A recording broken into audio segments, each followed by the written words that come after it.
आप इमेजिन करें कि आप किसी प्रोजेक्ट पे 3 दिन मुसलसल काम करते हैं और 3 दिन बाद जब ये प्रोजेक्ट कंप्लीट होता है तो आपको पता चलता है कि इस प्रोजेक्ट की तो ज़रूरत ही नहीं है, ये प्रोजेक्ट यूज़लेस है। तो आपको कितना गुस्सा आएगा। तो आप अपनी फ्रस्ट्रेशन का अंदाज़ा लगा सकते हैं कि ऐसी चीज़ जिस पे आपने 3 दिन दिन रात मेहनत की और वो चीज़ प्रैक्टिकली यूज़लेस है। यही हमारी एजुकेशन के साथ होने जा रहा है। हम जो अपने बच्चों को तालीम दे रहे हैं वो फ्यूचर के अंदर उतनी ही यूज़लेस होने जा रही है जितनी वो project. World Economic forum basically दुनिया के थिंक टैंक पे मुश्तमिल एक ऐसा फोरम है जो हर 5 साल बाद अपनी रिपोर्ट पब्लिश करता है और उस रिपोर्ट में अगले 5 साल की जो स्किल्स या जॉब की रिक्वायरमेंट्स होती हैं और उस पर रोशनी डालता है। 2020 के अंदर जो उसने रिपोर्ट उन्होंने पेश की उसमें जो टॉप स्किल्स 2025 के लिए सजेस्ट की, आज की इस एजुकेशनल वीडियो में हम उन स्किल्स को डिस्कस करेंगे। क्या हमारे एजुकेशनल सिस्टम के अंदर हम अपने बच्चों को ये स्किल्स इनकलकेट कर रही हैं? क्या हम इन स्किल्स को टीच कर रही हैं? तो इन सारे क्वेश्चंस का जवाब आपको मिलेगा आज की वीडियो में। सबसे पहले हम ये देखते हैं कि हमारा ये जो एजुकेशनल सिस्टम है ये किस तरीके से नीड पे काम कर रहा है। हमारा एजुकेशनल सिस्टम इसकी इब्तदा 18th सेंचुरी में इंग्लिश दौर के अंदर हुई। अंग्रेज़ों को अपनी ज़रूरत के लिए क्लर्क्स की ज़रूरत थी क्योंकि ह्यूमन रिसोर्स जो इंग्लैंड से वो इंपोर्ट करते थे वो उनके लिए बहुत महंगा था। तो उन्होंने ये सजेस्ट किया क्यों ना यहाँ से ह्यूमन रिसोर्स को प्रोड्यूस किया जाए।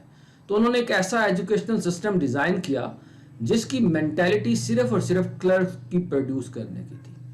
अनफॉर्चुनेटली आज भी हम उसी टेक्निक्स और उसी विजन के अकॉर्डिंगली अपने एजुकेशन सिस्टम के अंदर चीज़ों को कर रहे हैं।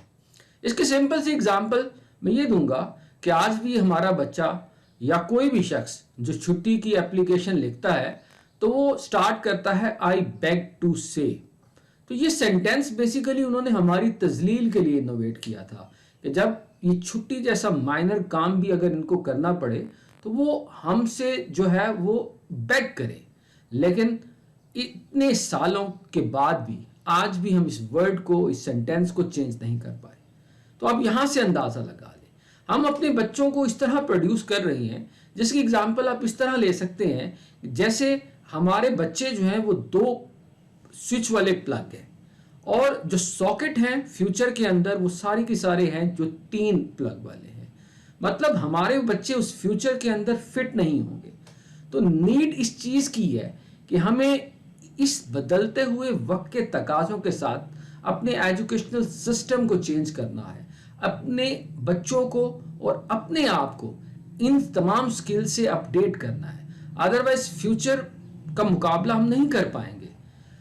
वर्ल्ड इकोनॉमिक फोरम ये भी कहता है कि 2025 के अंदर 50% जॉब्स के अंदर जो स्किल इस वक्त यूज हो रही हैं वो अपडेटेड होने जा रही हैं। अगर आप जस्ट नज़र दौड़ाएं तो बहुत सारी ऐसी जॉब जो एग्जिस्ट करती थी 5-10 साल पहले वो आपको नज़र नहीं आएंगी और ऐसी जॉब जिनके बारे में आपने सुना ही नहीं था वो सारी जॉब जो है वो क्रिएट हो चुकी है। चाहे वो फूड पांडा की सूरत में देख लें, वो ऊबर की सूरत में देख लें, वो प्रोग्रामिंग की सूरत में देख लें, ये सारी जॉब्स। तो आज की इस एजुकेशनल वीडियो में हम डिस्कस करने जा रहे हैं 2025 की वो top skills World Economic Forum ने। So let's start the video. Top skills of 2025। ये स्किल्स जो हैं ये आपको स्क्रीन पे नजर आ रही हैं। Analytical thinking and innovation. अगर इन स्किल्स पे हम एक करके बात करेंगे, लेकिन उससे पहले अगर आप नीचे देखें तो आपको नजर आ रहा होगा ये तमाम स्किल्स जो हैं ये बेसिकली 4 मेजर स्किल्स के अंदर शामिल हैं। सबसे पहली स्किल जिसकी जरूरत हमारी यूथ को या हम सबको पढ़ने जा रही है दैट इज प्रॉब्लम सॉल्विंग। हमें सबसे ज्यादा जो नीड है वो अपने बच्चों को प्रॉब्लम सॉल्विंग माइंडसेट को की तरफ अडॉप्ट कराना है। उन्हें बताना है कि अगर ज़िंदगी हम अमूमन जब चल रही होती है तो बहुत सारी ऐसी चीज़ें होती हैं जिनके बारे में हमें पता होता है उनका क्या करना है, लेकिन ऐसी सिचुएशन जिसमें आपको पता नहीं है कि उस सिचुएशन को आपने हैंडल कैसे करना है। और आज की इस बदलती हुई दुनिया के अंदर तो बेशुमार ऐसी चीज़ें हैं, हर मंथ या हर साल हमें ऐसी सिचुएशन का सामना करना पड़ रहा है जो हमारे लिए बिल्कुल न्यू होती है। उन सिचुएशन को अपने लिए किस तरीके से अडॉप्ट करना है, कैसे चेंज करना है, उस प्रॉब्लम को कैसे प्रिडिक्ट करके अपने आप को उसके अकॉर्डिंग ढालना है, तो दैट इज़ प्रॉब्लम सॉल्विंग। तो पहली स्किल, ये जो 10 स्किल्स हैं इनमें से ज़्यादातर वो स्किल्स हैं जो कि प्रॉब्लम सॉल्विंग पे काम करती हैं। दूसरी मेजर कैटेगरी है, उसे कहते हैं सेल्फ मैनेजमेंट, कि हमें सबसे इंपॉर्टेंट चीज़ है अपने आप को मैनेज करने की ज़रूरत है। आजकल का ये जो एजुकेशनल सिस्टम है ये बिल्कुल ही नए डगर पे है। You need to manage yourself. आपको सेल्फ लर्नर बनना होगा, आपको लाइफ लॉन्ग लर्नर बनना होगा, क्योंकि हर स्किल जो भी आ रही है वो 5 साल, मैक्सिमम 5 साल के बाद ऑब्सोलीट हो रही है। तो इस बदलते हुए तकाजे के साथ अगर आप लाइफ लर्निंग एटीट्यूड नहीं अपनाते, अगर आप सीखते नहीं हैं और सिर्फ वही चीज़ जो आपने अगर 10 साल या 20 साल पहले सीखी थी आप उसी को एनफ समझते हैं, तो आपकी का फ्यूचर भी नोकिया या कोडक की तरह होगा। नोकिया जैसे बदलते हुए तकाज़ों को नहीं समझ सका, कोडक नहीं समझा और वो वाइप आउट हो गया। तो इसलिए वो लोग जो अपनी पुरानी स्किल्स पे, अपनी पुरानी लर्निंग पे डटे रहेंगे, वो टेक्नोलॉजी और बदलती हुई दुनिया का मुकाबला नहीं कर पाएंगे। तीसरी सबसे इंपॉर्टेंट स्किल है वर्किंग विद पीपल, क्योंकि टेक्नोलॉजी चाहे जितनी भी ऑप्ट कर जाए, आर्टिफिशियल इंटेलिजेंस जितनी भी आ जाए, लेकिन जो लोगों के साथ आपका ताल्लुक है या लोगों के साथ आप जो डील करते हैं, वो स्किल सबसे इंपॉर्टेंट है आज भी। मैं अगर अपनी एग्जांपल प्रैक्टिकल लाइफ की बताऊं तो 17 साल जो मैंने एजुकेशनल इंस्टीट्यूट्स में टीचिंग की है या मैंने मैनेज किया है, उनमें मैंने सिर्फ और सिर्फ उन लड़कों को या उन बच्चों को बढ़ते देखा है जो एक्स्ट्रा करिकुलर एक्टिविटीज़ के अंदर बहुत अच्छा परफॉर्म कर रहे थे। वो तमाम बच्चे जो कि अपनी गैर निसाबी सरगर्मियों के अंदर परफॉर्म करते थे, उनमें हिस्सा लेते थे, उनको मैंने प्रैक्टिकल लाइफ में उन लोगों के निस्बत जो है वो ज़्यादा कामयाब देखा है जो सिर्फ और सिर्फ जो है वो अपने हद तक महदूद रखते थे। और जो सबसे इंपॉर्टेंट जो स्किल है वो पीपल मैनेजमेंट स्किल है। कहा जाता है your network is your net worth. ये तायुन करता है कि आप लोगों के साथ कितने अच्छे तरीके से डील करते हैं। किसी भी सीईओ के लिए या किसी भी बिजनेसमैन के लिए जो सबसे बड़ी स्किल है उसको आप पीपल मैनेजमेंट स्किल कह सकते हैं। तो हमें अपने बच्चों को पैम्पर्ड नहीं करना। आजकल एक अजीब सा एक ट्रेंड चल पड़ा है, हमारे पेरेंट्स जो है वो अपने बच्चों को पैम्पर्ड करके रखते हैं। गली मोहल्लों के अंदर जिस तरीके से पहले खेला करते थे, लोग एक दूसरे से सीखते थे, आज का जो बच्चा जो है वो अपने घर में सिर्फ वालिदैन तक महदूद रह गया है, जिसकी वजह से उसकी जो पीपल स्किल्स हैं वो सबसे ज़्यादा मुतासिर हुई है। तो जो शख्स, जो बच्चा इस स्किल के अंदर इन्हांस कर जाता है वो प्रैक्टिकल लाइफ में वो बेहतरीन है। इस पे रॉबर्ट कियोसाकी की खूबसूरत किताब है why C A grade student work for C grade student, और प्रैक्टिकल लाइफ में ये बिल्कुल बात सही है। अगर आप नज़र दौड़ाएं, वो तमाम लोग जो फैक्ट्रीज चलाते हैं या जो कंपनीज बना रहे हैं, वो सारे के सारे आपको वो लोग मिलेंगे जो कि एजुकेशनल करियर के अंदर अच्छे नहीं थे। आई एम नॉट सेइंग कि आपको अपनी तालीम पे तवज्जो नहीं देनी चाहिए। मेरा कहने का मतलब ये है कि तालीम के साथ साथ जो सबसे इम्पॉर्टेंट चीज़ है वो आपको लोगों के साथ कनेक्ट होना सीखना चाहिए।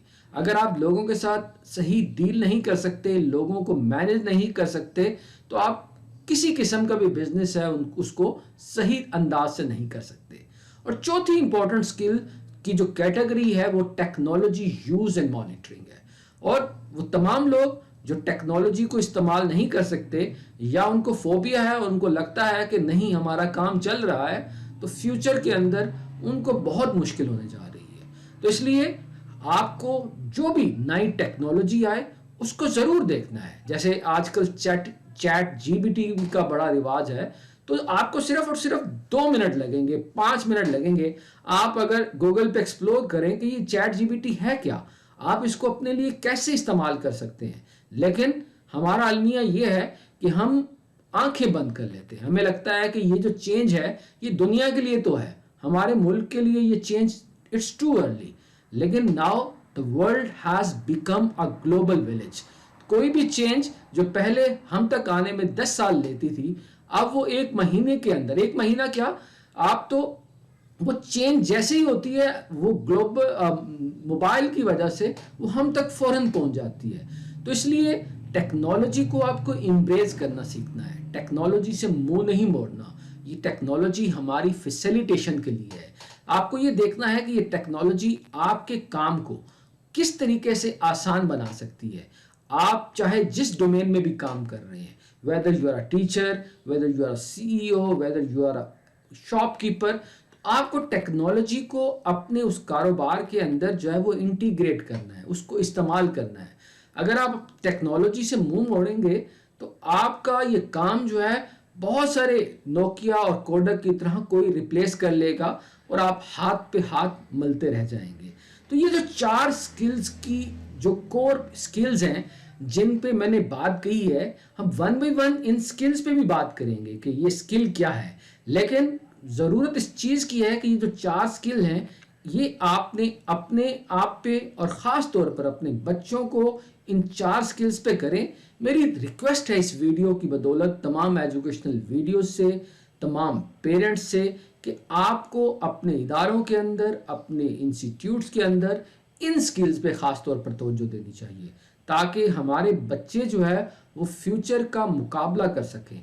यह ना हो कि उनको जिस तरीके से पुराने ज़माने में ग़ुलाम होते थे और वो ग़ुलाम बना के उनसे काम लिया जाता था, खुदा न खास्ता ऐसा दोबारा से ना हो कि टेक्नोलॉजी हमारे लोगों को, हमारे बच्चों को उसी तरीके तरफ ले जाए। तो मेरी रिक्वेस्ट होगी कि हमें as a parent, as a institute अपनी इन स्किल्स पे ख़ास तवज्जो देनी चाहिए ताकि हम फ्यूचर का मुकाबला कर सकें। आइए अब one by one in skill का एक छोटा सा एक तारुफ देखते हैं कि ये स्किल्स बेसिकली हैं क्या। इन पे मेरी कोशिश होगी कि आइंदा मैं मुकम्मल हर स्किल के ऊपर एक पूरी मास्टर क्लास बनाऊं, ताकि वो तमाम लोग जो इन स्किल्स को डेप्थ में सीखना चाहते हैं और इसका यूज़ ये बेसिकली है क्या, आज की इस वीडियो में हम चंद तारुफ करेंगे और नेक्स्ट वीडियोस के अंदर हर स्किल पे मैं एक मास्टर क्लास बनाऊंगा। इन 10 स्किल्स के ऊपर एक 10 मास्टर क्लासेस बनेंगी। मैं उम्मीद करूंगा कि ये एफर्ट आपको काम अच्छी लगेगी। तो सबसे पहली स्किल जिसका इंपॉर्टेंट है that is analytical thinking and innovation. यही ऐसी स्किल है जो तमाम इनोवेशन और टेक्नोलॉजी एडवांसमेंट के पीछे जो सबसे इंपॉर्टेंट स्किल है that is analytical skill. Analytical skill analysis से निकला है। किसी भी चीज़ का एनालिसिस करना, तज्जिया करना, उसको डेप्थ में जाके, अगर आप सिंपल अगर इसको समझना चाहें तो कोई भी चीज़ उसको छोटे छोटे चंक्स के अंदर डिवाइड करके उसकी बुनियादी नुक्ते तक पहुंचना। तो ये खूबसूरत फार्मूला है कि कोई भी चीज़ जो आपको मुश्किल लगती है, अगर आप उसको ब्रेक डाउन करते जाएं तो आप एक सिंपल नुक्ते पे पहुंच जाएंगे और आपको उस चीज़ की सारी एस्पेक्ट्स जो है वो पता चल जाएंगी। और यही स्किल है जो कि तमाम इनोवेशन जो इस वक्त दुनिया के अंदर हो रही हैं उसके पीछे जो सबसे बड़ी स्किल है दैट इज एनालिटिकल थिंकिंग। दूसरी skill active learning and learning strategies. इस वक्त दौर एक्टिव लर्निंग का है। एक्टिव लर्निंग से मेरी मुराद ऐसी लर्निंग स्ट्रेटजीज जिसमें बच्चे को इन्वॉल्व करके सिखाया जाए। हमारे यहाँ जो टीचिंग होती है दैट इज पैसिव टीचिंग, जिसमें एक टीचर आता है और व्हाइट बोर्ड पे 40 मिनट अपना जो है वो वन वे ट्रांसफर करके नॉलेज चला जाता है। तो ये स्ट्रेटजी आजकल बिल्कुल ऑब्सलीट हो चुकी है। ये सारी इंफॉर्मेशन तो गूगल के अंदर, यूट्यूब के अंदर भरी पड़ी है। बीइंग अ टीचर नाउ आपका जो काम है आपको बच्चों को फैसिलिटेट करना है, आपको बच्चों को एक्टिविटीज के अंदर इंगेज करके उनको सिखाना है, उनको प्रॉब्लम सॉल्विंग जैसी स्ट्रेटजीज, प्रेजेंटेशन, ये सारी स्किल्स, ऐसी स्किल जिसके अंदर बच्चा आपके साथ एज अ पार्टनर काम कर रहा हो और वो साथ साथ वो चीज़ें, क्वेश्चंस भी उसके आंसर्स हो रहे हो और मुख्तलिफ एक्टिविटीज़ के ज़रिए वो लर्न कर रहा हो। तो वो तमाम चीज़ें जो बच्चा खुद करके सीखता है उसकी रिटेनिंग पावर जो है वो बाकियों की निस्बत जो है वो ज़्यादा होती है।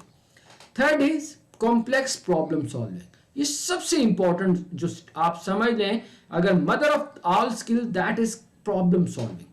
प्रॉब्लम सॉल्विंग ऐसी स्किल है कि आप दुनिया के अंदर एक दफ़ा नज़र दौड़ाएं, आपको बेशुमार प्रॉब्लम्स नजर आएंगी। वो तमाम लोग, आपके मोहल्ले की प्रॉब्लम, आपके शहर की प्रॉब्लम, जो जितनी बड़ी प्रॉब्लम सॉल्व करता है उसको उतना बड़ा रिवॉर्ड मिलता है। अगर आप ऊबर की एग्जांपल देखें तो ये एक प्रॉब्लम सॉल्विंग है। हमें ट्रांसपोर्टेशन का एक प्रॉब्लम था, टैक्सीज वगैरह जब आती थी उसमें डिले होता था, सेफ्टी के मामला थे, तो ऊबर के इनोवेटर ने क्या किया, उसने जस्ट एक प्रॉब्लम को सॉल्व किया और जिससे एक इनकलाब बर्पा हो गया।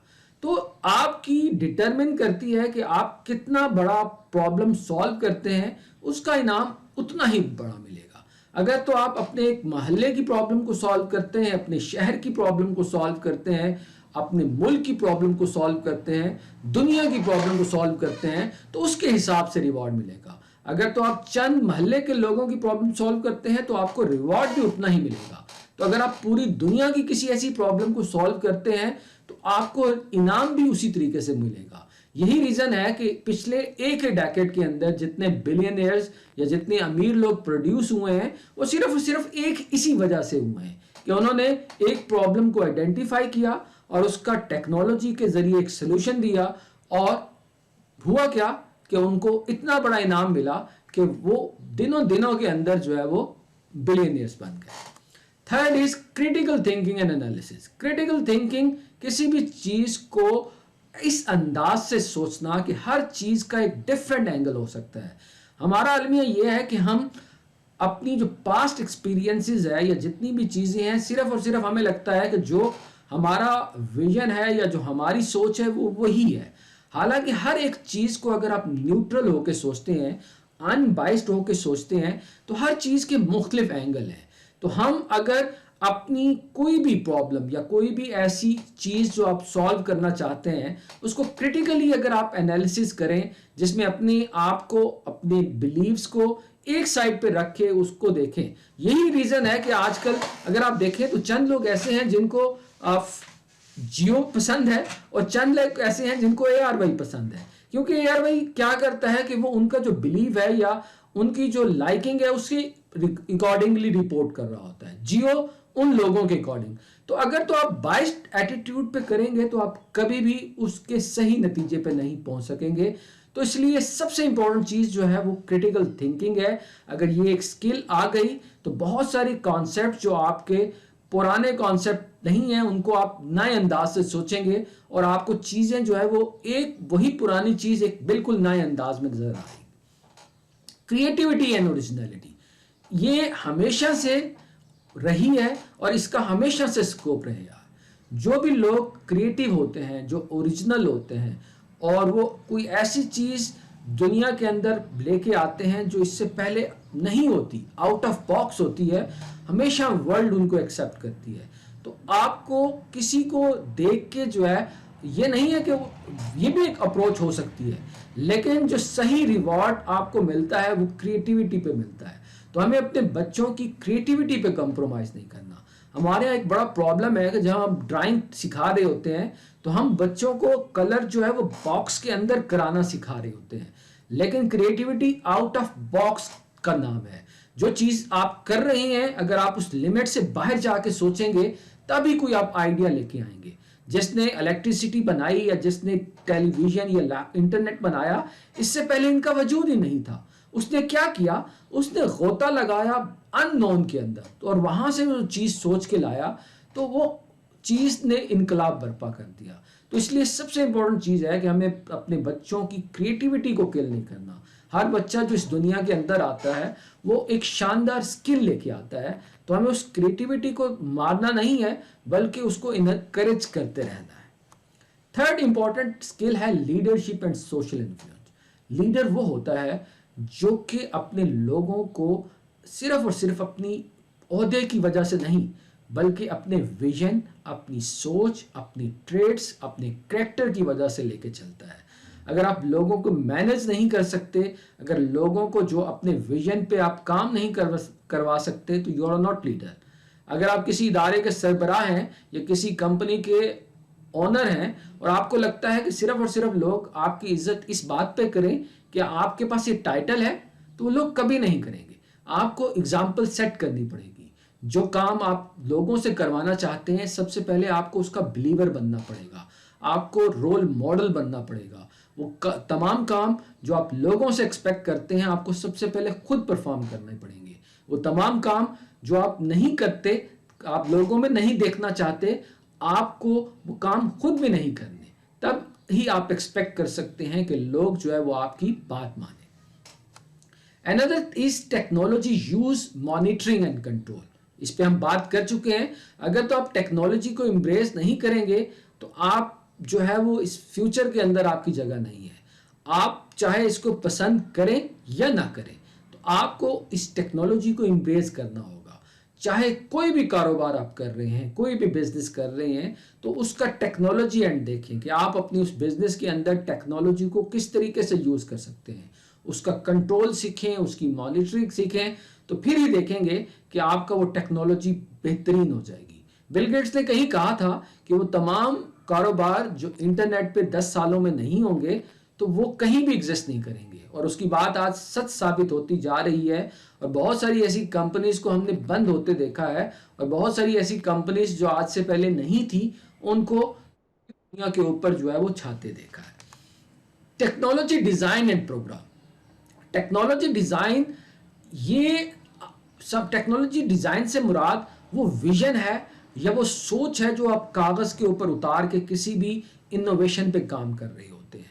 अगर आप किसी प्रोडक्ट पे काम कर रहे हैं, किसी आइडिया पे काम कर रहे हैं, तो वो जो उसके पीछे डिजाइन है कि वो आइडिया किस तरीके से काम करेगा, वो किस तरीके से चीजों पे इम्प्लीमेंट कर रहा होगा, उसका सबसे पहले कोई भी चीज जब आप बनाते हैं तो वो 2 दफा बनती है। एक तो आपके सबसे पहले दिमाग में, और उसके बाद ओरिजिनल। तो सबसे पहले जो चीज आप जो आउटलाइन बनाते हैं, जो आप रोड मैप बनाते हैं, वो टेक्नोलॉजी डिजाइन है।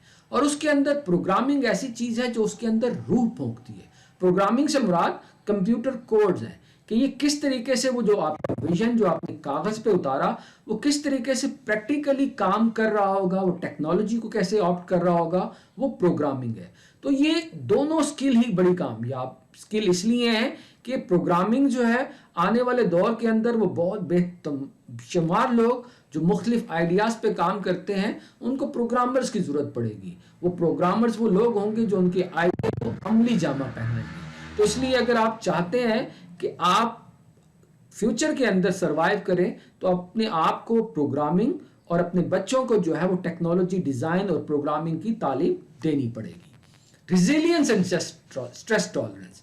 जैसे जैसे टेक्नोलॉजी का गलबा बढ़ा है, वैसे वैसे स्ट्रेस एंजाइटी का एलिमेंट भी बढ़ा है।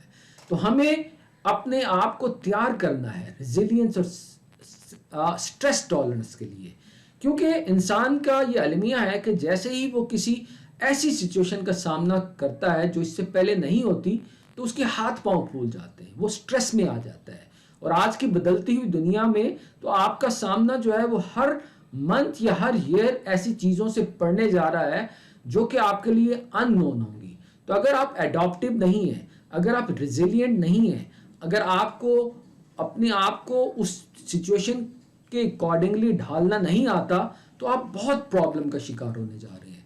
तो इसलिए जो सबसे इंपॉर्टेंट स्किल हमें अपने बच्चों को सिखानी है वो फ्लेक्सिबिलिटी है। वो किस तरीके से एडाप्टेबिलिटी है कि किस तरीके से आपने अपने बच्चों को एडाप्टेबल बनाना है।